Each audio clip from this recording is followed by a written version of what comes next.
Hi friends, പുതിയ വീഡിയോയിലേക്ക് സ്വാഗതം. എല്ലാവർക്കും happy Christmas and happy new year. നല്ലൊരു പുതുവർഷം ആശംസിക്കുന്നു. ഇന്നൊരു സ്വീറ്റ്സ് ഉണ്ടാക്കിയാലോ? ഇന്ന് ഉണ്ടാക്കാൻ പോകുന്നത് ബൗണ്ടിയാണ്. അതിനായിട്ട് വേണ്ടത് ഒരു ബൗള് തേങ്ങയാണ്. നല്ല ക്രഷ് ചെയ്ത തേങ്ങയാണ് വേണ്ടത്. അതിന് കണക്കൊന്നുമില്ല, നിങ്ങൾക്ക് ആവശ്യാനുസരണം എടുക്കാം. ഞാനിപ്പോൾ 1 കപ്പ് തേങ്ങ എടുത്തിട്ടുണ്ട്. ഒരു ഫ്രൈ പാൻ എടുത്ത് അതിലേക്ക് ഇട്ട് കൊടുത്ത് ചെറുതായിട്ട് അതിൻ്റെ ഈർപ്പം മാറുന്നത് വരെ ചൂടാക്കി കൊടുക്കാം.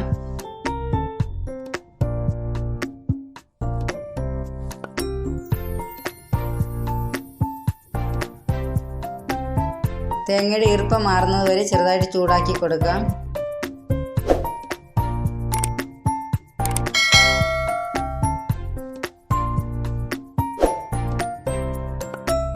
ഇനി ചെറുതായി ചൂടാക്കിയെടുത്ത് തേങ്ങ എടുത്ത് മിക്സിയുടെ ജാറിൽ ഇട്ട് കൊടുക്കാം. അത് പൊടിച്ചെടുക്കാം.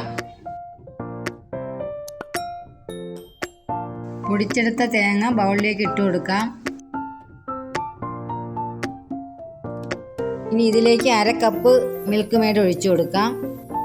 1 കപ്പ് തേങ്ങയ്ക്ക് 1/2 കപ്പ് മിൽക്ക് മെയ്ഡാണ് ഉപയോഗിക്കേണ്ടത്. എന്നിട്ട് രണ്ടും കൂടെ ചേർത്ത് മിക്സ് ചെയ്യാം.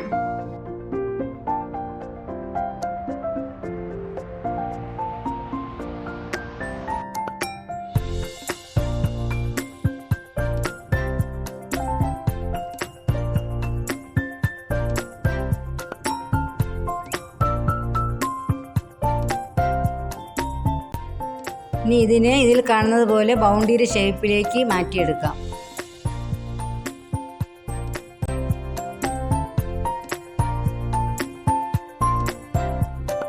ഇനി ചോക്ലേറ്റ് മെൽറ്റ് ചെയ്യാനായിട്ട് ഒരു പാത്രത്തിൽ ചൂടുവെള്ളം എടുത്തിട്ടുണ്ട്. അതിന് മുകളിലായിട്ട് ഒരു ബൗളിൽ ചോക്ലേറ്റ് എടുത്തിട്ട് അതിനെ മെൽറ്റ് ചെയ്യാൻ വയ്ക്കുക.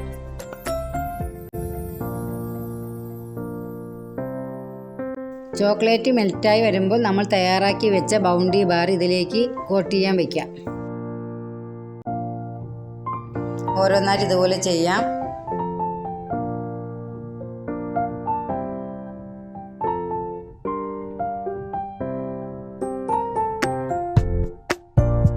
അരമണിക്കൂർ കഴിയുമ്പോൾ ഇതുപോലെ തണുത്ത് നല്ല സെറ്റായിട്ടിരിക്കും. ബൗണ്ടി ഉണ്ടാക്കാനാണ് ശ്രമിച്ചത്. ഏകദേശമൊക്കെ റെഡി ആയിട്ടുണ്ട്. ചോക്ലേറ്റ് എടുക്കുമ്പോൾ മിൽക്ക് ചോക്ലേറ്റ് കോമ്പൗണ്ട് എടുത്ത് ചെയ്യുക. നമ്മളെടുത്തത് ഡാർക്ക് കോമ്പൗണ്ട് ചോക്ലേറ്റ് ആയിരുന്നു, അതാണ് ഈ കളർ. ഉണ്ടാക്കിയപ്പോൾ നല്ല ടേസ്റ്റ് ആയിരുന്നു. എല്ലാവരും ട്രൈ ചെയ്ത് നോക്കൂ. ഇതുവരെ ചാനൽ സബ്സ്ക്രൈബ് ചെയ്യാത്തവരുണ്ടെങ്കിൽ സബ്സ്ക്രൈബ് ചെയ്യണേ, ലൈക്കും ചെയ്യണേ.